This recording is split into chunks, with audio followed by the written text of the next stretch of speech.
Yes. Okay, we are back here, all about Craven. We've got Neil Oliver, we've got George Oliver, father and son, with us here today. It's a tale of too many Olivers. Yes. Yes. I have people come to me because I've had people come to me on the street because you'll see me on the street and just be like, "Hey, Dad!" I'm like, "Hey, son!" They'll be like, "What is that?" I know. And then you have your picture on here, and you're about 5 years old.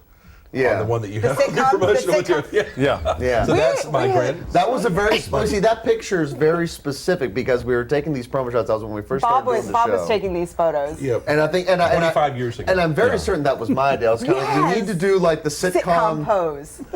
Like that's what it needs to be. And that was the one that turned out the best. It was glorious. Yes, I loved it. exactly there. But I'm going to take the reins here on this because you're biased. You're a part of this production. Well, I have big some part of this information that I can. Well, I'm not share. saying you can't talk. So But it's like having three of us from the show. Yeah, here. it's interview all three of us. That's exactly what it is. Yeah, right in the middle of it. So we're going to start like this. First off, George, 30 seconds. What is My Fair Lady about? So I haven't read the script. I want to get to that. Clearly. Yeah, exactly. We open Friday. It's time to read the script. Right.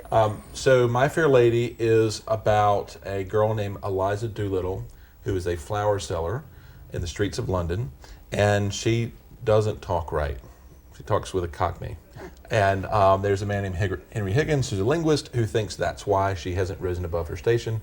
So he makes a bet with his friend Colonel Pickering and says that in 6 months he can pass her off at any function in London with high society, and that will change her life. And so it's about the character arc for Eliza, but really about Henry Higgins and how he changes through the process of helping someone else and how it really helps him. Okay, and while we got you talking, who are you in this play?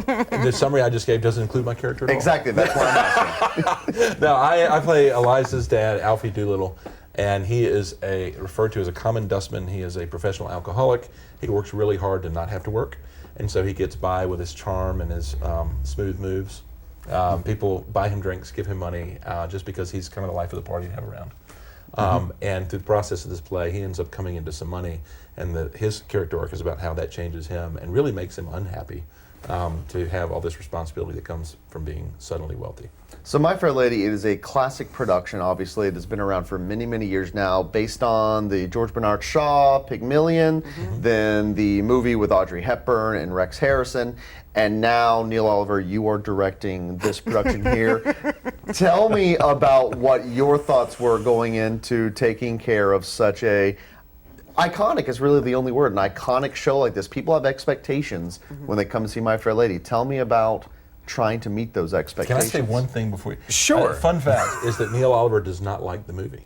That's so true. Don't come expecting to see the movie because of one of the characters in particular. I think that's good. I do not like the movie. The Broadway play, or the original musical, I thought was much better done. It is something that you do have to handle, not with kids' gloves, but with a sense of responsibility because it is such a brand, for lack of a better term. So to do that, one of the iconic items, the costumes, which Angelina has been taking care of. You know, the dress for Ascot Gavotte is extremely important. All of the ladies who show up, who love the movie, want to see that dress. Every young girl with aspirations to be Eliza Doolittle wants to wear that dress. So there's a lot of responsibility to make sure that you really give a tip of the hat to the original, but at the same time I think it's important to make sure that what we do fits our town and our time while being honest with the source material. The reason that I don't care for the movie is I feel like that they really sort of squash the strength that Eliza possesses and the strength that she has that is so inherent in the script. She's a bootstraps girl who, when this opportunity to learn how to be a lady in a flower shop arises on the streets with these two gentlemen talking, she sort of seizes the day. She gets a taxi and goes to the gentleman's house to say, hey, I have money. I want to learn how to be a lady in a flower shop. And the movie makes her sort of a whiny character, which I don't care for. And the young lady that we have playing Eliza is far from it. Very, very strong, personality. She brings so much life to this show. She's incredible to watch. And we're going to get to Jessica in just a moment, but since you touched on costumes there, Angelina, you've been working as the costume designer for this show, which has been a lot of like gathering pieces from other places and then making stuff in-house. And when you're dealing with a show that's this big in terms of costumes, because that's part of the reason people come and see My Fair Lady, is they want to be brought back to that time period, and a lot of that is the costumes. So you have to pick and choose your battles in terms of what are we tackling in-house and what are we farming out, because if you try to do everything yourself, or if you try to do one way or the other and only that way, you're going to get buried. So tell me about what that process has been for a big show like this. Well, you know, it's exactly what Neil was saying. It's very iconic. I am not a fan of taking a movie or another show and replicating it on there, but because the ascot gavotte dress was so infamous, I did put that in there. There is some inspiration from the original ball gown that is in there. But everything else I wanted completely different based on how I read the script, and also with Neil's vision. But also when Jessica came and auditioned, I knew that certain clothes would just fit her so well. One of my biggest pet peeves with the movie is Audrey Hepburn's neckline is the most fantastic thing in the world to me, and it was covered through the whole movie. It was very covered, and with Jessica I didn't want to do that, so her costumes are fit to her personality, to her skin tone. Everything was just I mean, she was just fun to dress. I made a point to put her, and there's only a little bit of red with Henry Higgins, but there is no other character in there that is wearing red, and because of the Flower Girl, I wanted her, that Rose, to stand out and make her stand out as different, because her character is kind of a standout character. The pieces in this, because it's Edwardian, there's very specific lines, and having to recreate that has been... You were talking about the difference in the two types of cutaway tuxes? It's very, right. Yeah. And there were certain, and I think this is an art that has, we don't see a lot of, there are very specific things, traditions, and customs that were very indicative of 1912. Gloves, right? Women did not walk out without gloves or something covering their head. The ascot, they wore cutaway. It's a very different type of suit that they would wear for something like that, as opposed to the ball. The ball. Yeah. The ball is very formal, extremely formal, because you're meeting the queen. So a lot of research had to go into that, and a lot of studying historical costumes. Pieces from 1912. You think Titanic, a lot of those costumes were... That's the same year, right? Yeah, it's same year, same year. So anything that you would have seen, hairstyles, and hairstyles as well, it's all of those little details that takes you back to 1912. And it was something that I had to explain to the cast, is when you walk out on stage without gloves during a certain scene, you've taken us out of 1912, and now we're back in 2018. So... all right, I'm going to butt back in there now. Hopefully y'all can stay on both segments. But let's get to it's such a large cast. We could spend the rest of the show talking about the entire cast. So I want to focus on the Eliza and the Henry Higgins. Tell me about the two actors playing those roles, Neil. Oh, wow. We'll start with Eliza. Jessica Nicole Brown, or Braun, depending on how you want to say that or type that. I prefer the latter. Yes.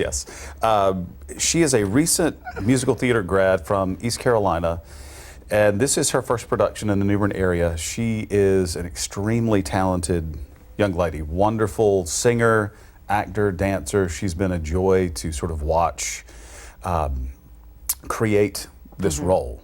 Extremely easy to work with. Yes, she is. You should see her script. She wrote all the phonetics over all the words that she learned from her classes. It's pretty neat. We were both ECU theater grads. That's and right. You have to learn IPA, International Phonetic Alphabet. So she went through and wrote everything out in IPA. And she has worked so hard and studied so much for this role.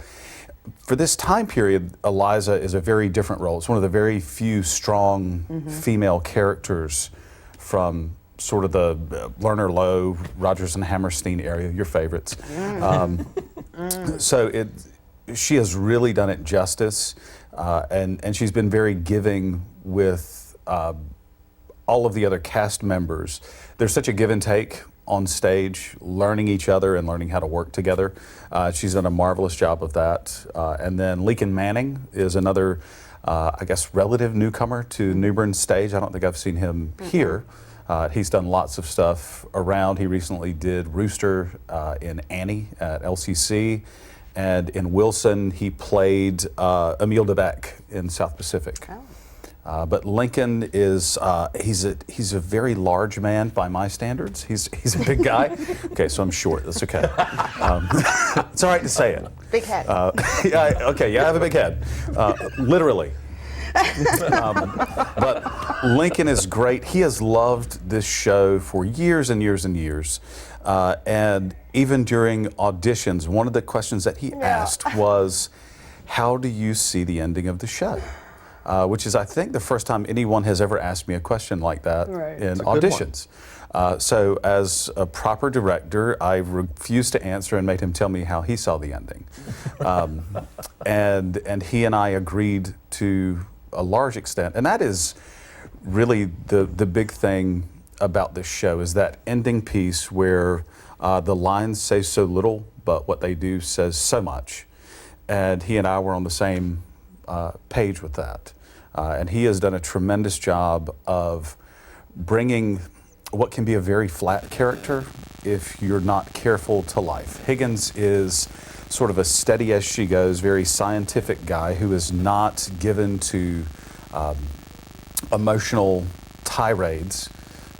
So it's hard to portray a character like that and get the nuance of it, and he's worked very hard and done a great job of bringing that to life. It's a lot of fun to watch the two of them work together. We got 1 minute till the break. We're going to come back. We're going to be talking more about My Fair Lady, but before we go to break there, what has it been like for you working with this entire cast? Oh, it's great. It's always fun. There's a lot of, you meet new people like Jessica and Lincoln, but you also get to be with old friends up there, like Austin Arrington's one of my good buddies, my best friends, and he is Colonel Pickering, and I have a lot of fun with Austin. We're not in a lot of scenes together, we're in a couple, and it's always fun to just rehearse with people that you know really well and good buddies. But also the crew's fantastic. You got Cliff Nielsen as stage manager, Emily's his assistant stage manager, and she's really embraced that role. Peyton Jenkins, who's in the play, but also is the assistant director. Guys, now that I've started naming people, if I don't name exactly, you get into a trap, you get them all there. Yeah. But there's a large seconds. cast and crew of talented people that are in the show. When we come back from the commercial, we're going to keep talking My Fair Lady. We're going to talk about the hurricane, the effects that it had, and some of the other cast and crew that have been working on this production as well. So please stay with us, and it's more on all. Afraid to let things breathe and let it be atmospheric. And they do too uncomfortable. Exactly. Yeah, Speaking of letting things breathe and be atmospheric, we're doing My Fair Lady this weekend at New Bern Civic Theater, which it is a different type of show because, you have a lot more reprises of songs that happen while there. I'm not saying that's a negative thing, but it's certainly just a different style of theater that we're doing. So we got so many things I want to talk about here, so let's just try to spend a little bit of time on a bunch here since I mentioned music there. Neil, tell me about your music director. Oh, Denandre Bell. He's magnificent. This is the first time I've worked with Denandre either in any capacity. And he's been a lot of fun. He's one of those guys that can really bring out the best in the folks that are around him. And we've actually been lucky to sort of assemble that with a lot of our group. But Denandre started early, and we started with music first, so we could sort of get that nailed down, and then went immediately into a hurricane. We'll touch on that in a second. So it's everybody, Denandre and all of the other folks have done such a good job of, I don't want to say picking up the pieces because that's not right, but picking up where we left off and sort of diving back in and reteaching some things, but he's done a great job of nailing down character in music, which is so important for musical theater. The songs in My Fair Lady are deceptively complicated. You'll think they're simple just to hear them, but there's a lot of moving pieces in them. So what has been his attribute to dealing with that? He has done a great job of working with people individually and as groups and sort of meeting them where they are with their level of musical knowledge. So from the people who can stare at a piece of music and tell you what key it's in, blah blah blah blah blah, all Like the a way Michelle to Royce. Yes, Right, like a yeah. Michelle Royce, Right. all the way to our folks who've really just sung by ear or not sung at all their entire lives. We've got some folks in our cast that actually we got to the music section of the audition and just tears welled up because of their fear of singing, and now they're standing on stage singing out loudly and belting, and I credit Denadre with that, with making people very comfortable. He's good at that. And building that confidence that is so necessary for people to do that on stage in front of, you know, hundreds of people an evening. It can be a little And his bit counterpart, intimidating. Jordan Amber, as choreographer, really has done the same thing. And with I was dance. actually going to ask Yeah. you, tell Right. me about Jordan Yeah. Amber in choreography. And Jordan, I mean, he's one of my favorite people anyway. We first got to know Jordan through Les Mis. He played Javert, and he's just a wonderful person. But I haven't been in a play where Jordan wasn't just, you know, acting or directing, but choreography. He's really got a great knack for the movement. Yeah. I mean, I would watch Jordan do anything on stage, and so he's just got he's thought through every the lyrics kind of follow the dance here, and it makes a lot of sense, and it actually helps you learn the song because the motions that you're doing. But he does a really good job of making things look hard. That once he shows you how to do it, it's really not that. He breaks it down real easily. But I'd never thought of Jordan as a choreographer before, but he's done such a great job. And he's stepping in now on a couple of roles to help out and adding that Yes. awesome voice that he has to this. So really, really glad for that. And our lead dancer, just so everyone is clear, is George. So he's really... I didn't realize when I signed Very on for this. energetic. Yeah, it's all about the energy. Yes. So get ready to see limbs. Just Yeah, I'm not, all over. but I'm not classically trained. But he has made him look yeah. so good. And that is a credit to a Jordan. good choreographer Yeah. who can take the people that he has in the costumes and in the characters and make it all seem organic, where you don't really go, oh, they're about to dance. Right, Which is right. one of the things Yeah. that I hate about musicals and musical theater is sort of that break between reality, particularly the older musicals where the songs have so little to do with what's actually going on Right. in the show. They just break into song randomly. But Jordan has done a great job of sort of making all of this flow together and make everyone look like they know what they're doing. Can you imagine if life George was does, Can you but- imaged if life was like that? We were just having this conversation. We just broke into song, and then just went back into our conversation. We could. Have you met John Van Dyke? He used to sit on my advisory committee, and that's every time he'd Every break time. into song and dance. I think one of the other things that I love about Jordan's choreography is the movement, but also the cast is having a blast with Yes. it. Yeah, And you it's can't fun. help but get sucked into the Yeah. fun. I mean, watching it last night, I had this big grin on my face. And that's the biggest thing about really any show, but particularly in musicals. If the cast is on stage having fun, then that Right. just radiates to the audience as well.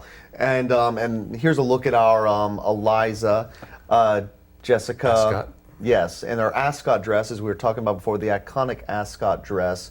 So I want to ask now, and we're going to talk about for a little bit there, and there's some more pictures from the production that you're going to see here in action. But while we're going through these pictures, tell us about the hurricane, Neil, and what that did for the production. It took us out of sequence for 2.5 to 3 weeks in reality. And out of sequence, do you mean like 2-3 weeks without a single rehearsal? Yes, without a meaningful rehearsal. Yeah. We had one the Monday prior to the hurricane where most of the time people were just looking at their phones trying to figure out what hotel they were going to go to or get the things out of their yards. And so everybody went through this long, arduous process of just the hurricane coming through. And then the following week we canceled. And we really didn't get a full cast back until last night. Understandably, because people have been going through all various stages of. Yes, and just a full complement of everyone there who's going to be there. But I got some calls and texts about halfway through that first week of recovery that everybody had gone through, where people were saying, when can we start back? We sort of need this, and it was so much fun to come back to a group of people who some had lost all of their possessions, some had major catastrophic damage to their homes and are displaced for months and months. but who really just came back with a desire to turn this into the wonderful production that it's become. We have such good people who have such a positive attitude every time we get together about everything that we're doing. They're so supportive of their other cast members. We had a wonderful potluck chili thing on Saturday that the cast sort of put together for our long Saturday rehearsal. And they've just really loved on each other, helped each other, and worked to get through it. And we've done it as a production team as well, just to make sure that we make sure people have the time to go through the things, both emotionally and also physically, to be where they need to be to meet contractors, be home. We had one cast member that their family lost their seafood business. So it's just been, it was very stressful for a lot of folks, but. And George, you're one of the folks, you're currently out of your house at the moment. Right. Yep. So tell me a little bit about returning back to the theater and trying to come back to, I guess, normalcy of life in a way. Well, and that's what theater is, really. Community theater is just a diversion, and it's a way to get together with people that you know and don't know and create something new and beautiful and fun. And so with everything going on with the hurricane, it was a good release for that and be able to come back to something that you're building while at the same time you just had a lot of things that got messed up.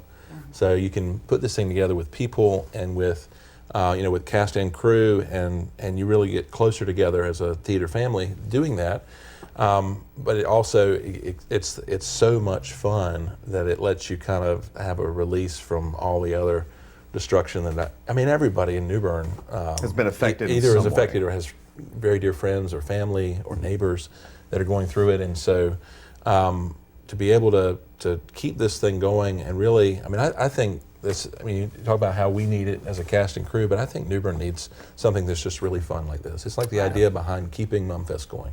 Of course, you could do Mumfest because everybody's still in their rebuilding phase and will be for a long time, but.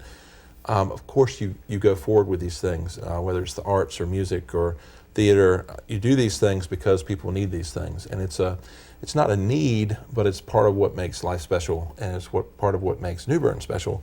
Things like this, and so I think that people are putting more into the show maybe than they would have before, just because it is such an important part of the building process. So My Fair Lady, it opens this Friday, November 2nd at New Bern Civic Theater. You can get your tickets by calling 252-633-0567. You can go online at newberncivictheater.org. It runs for 3 weekends. Once again, opening on November 2nd. You've got matinees on the first 2 Sundays and then just Friday, Saturday on the 3rd weekend. Why should people come and see this show? Tell me about all the awesome stuff, just abbreviated deal.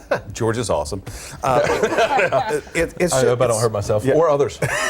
It is a wonderfully uplifting story with a lot of fun songs and a very good message about not putting people in boxes because of how we view them. And if you're in a box, being able to get yourself out of it. Yes. It's a tremendous amount of fun. The music is fun and hilarious in spots.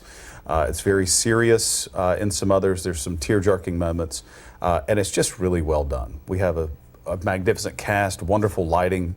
The set is beautiful, and because we want you to come. That's right. We're down to 2.5 minutes, but Yes. you mentioned the set. I do want to mention your wife was the set designer. Yes. Tell me about Claire and the work that she's done very quickly. Claire is wonderful. She's my favorite person on earth. Just in case there's any confusion. Claire did a wonderful job of taking a show that has so many different locations and sort of cramming them onto the small stage that we have at Civic.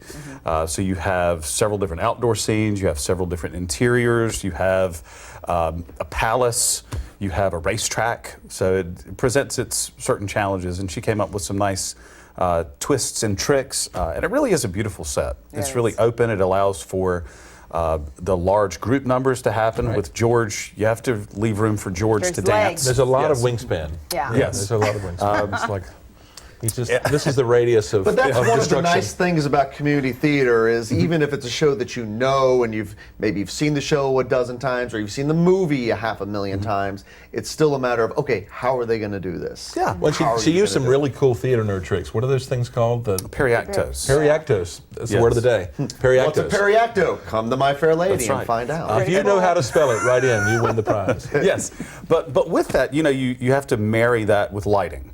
And Chris has done such a good job. You have this expansive stage, and then you have these also very small, intimate moments that are so lighting based. And Chris has done a good job of taking this large open set and in those moments sort of bringing us in to this small focal point where we can JT on just be sound? with- yeah. Right. Yep, JT's doing a great job, and Rick, his grandson, is helping with sound as well. Getting a workout. Yes. Definitely Running getting back a and forth. running Yeah, back yeah. and forth. And a lot of folks backstage and on lighting boards and spotlights that, we really see the people who get on stage, but none of it can happen without the rest of those folks. We've said many names in this segment. There are many more that we haven't said that it takes to make a production Right. work. They're all in the program, which you will get when you buy a ticket. Yes. Yes. Right. So come out and see My Fair Lady. Once again, opens this Friday, November 2nd, runs for 3 weekends at the New Bern Civic Theater.